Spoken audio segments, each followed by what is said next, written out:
Organic gardening में हम बहुत सारे ऑर्गेनिक खाद यूज कर सकते हैं। जैसे कि cow dung compost, kitchen compost, vermi compost, सरसों खली, नीम खली, राख का यूज कर सकते हैं, हल्दी यूज कर सकते हैं, स्टोन डस्ट पाउडर यूज कर सकते हैं, बोन मिल पाउडर यूज कर सकते हैं। इस लिस्ट में आता है एक बेहतरीन पावरफुल खाद, लिफ कंपोस्ट। तो आज हम बात करने वाले हैं लिफ कंपोस्ट के बारे में। लिफ कंपोस्ट को किस तरह से बनाया जाता है और लिफ कंपोस्ट को गार्डनिंग में यूज करने से कौन कौन से फायदे मिल सकते हैं। मैं हूँ जिगिसा और आप सबका स्वागत है मेरी gardening channel green leaf details में।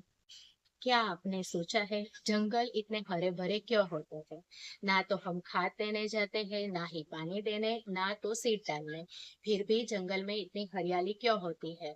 और अपने आप ही नए नए प्लांट कैसे उगते रहते हैं? इसका रीजन यह है कि जंगल की मिट्टी में से जो पैदा होता है, चाहे जानवर हो या तो पेड़ पौधे, आखिर में वह जंगल की मिट्टी में ही वापस मिल जाते हैं और वहां पर मानव का कोई इंटरफियरेंस नहीं होता।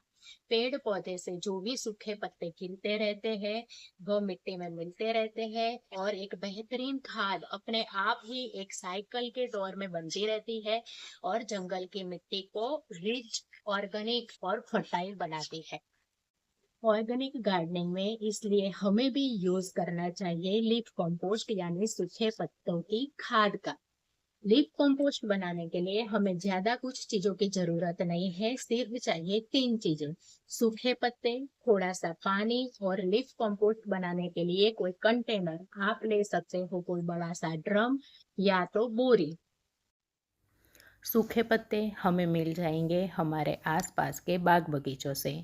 यह मेरी सोसाइटी का गार्डन है और जहाँ पे बहुत बड़ा नीम का पेड़ है।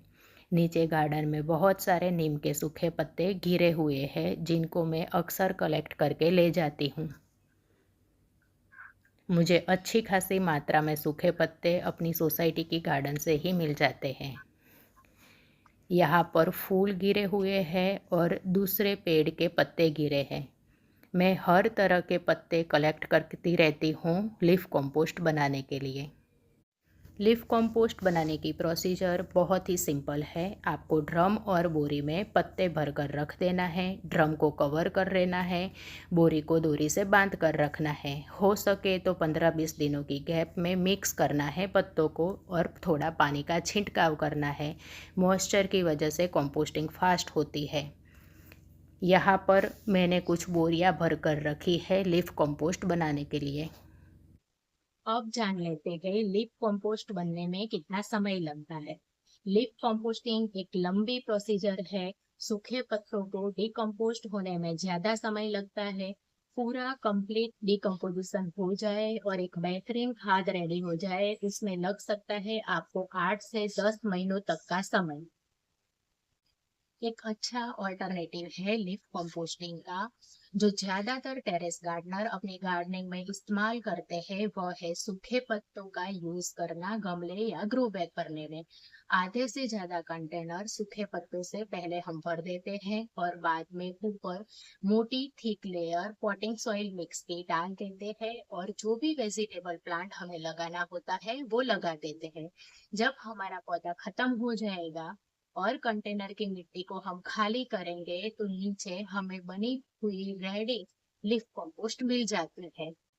इस तरह से सूखे पत्ते यूज करने से हमें वेट भी नहीं करना पड़ेगा। पूरा कंपोस्टिंग हो जाए तब तक और लिफ कंपोस्टिंग की जो प्रोसेस है वह भी बहुत फास्ट हो जाती है। अब जान लेते हैं लिफ कंपोस्ट को हम टेरेस गार्डनिंग में किस तरह से यूज कर सकते हैं। पहला यूज हम कर सकते हैं पॉटिंग सॉइल मिक्स बनाने में और दूसरा यूज हम कर सकते हैं सीडलिंग मिक्स बनाने में, क्योंकि सॉइल को पोरस बनाता है, लाइट वेट है और न्यूट्रिएंट से रिच है। तो सीड अच्छे से जर्मिनेट हो जाते हैं और अर्ली फेज में एक ग्रोथ बूस्टर की तरह काम करता है। अब जान लेते हैं लीफ कंपोस्ट यूज करने के फायदे क्या क्या है। लीफ कंपोस्ट में नाइट्रोजन, फास्फोरस और पोटेशियम के साथ साथ दूसरे माइक्रोन्यूट्रिएंट भी होते हैं। पॉटिंग मिक्स को लाइट वेट रखता है, हल्का रखता है। मिट्टी की क्वालिटी इंप्रूव होती है। सॉइल में एरेशन बढ़ता है जिससे प्लांट्स के रूट अच्छे से ग्रोथ हो सके। सॉइल में मॉइस्चर बना हुआ रहता है जिससे बार बार पानी देने की जरूरत नहीं रहेगी। मिट्टी की पीएच को लो करता है। आप लीफ को यूज कर सकते हो मल्चिंग के लिए भी। इसलिए यदि आप टेरेस गार्डनिंग करना चाहते हो तो लीफ कंपोस्ट बनाना स्टार्ट कर लो। फ्री कंपोस्ट हम इस तरह घर पर ही बना सकते हैं सूखे पत्ते को कलेक्ट करके। जानकारी कैसी लगी प्लीज कमेंट करके मुझे बताना। वीडियो को लाइक और शेयर करना और मेरी gardening channel green leafy tips को प्लीज सब्सक्राइब करना। Thank you. Bye. Take care. Grow organic and stay healthy.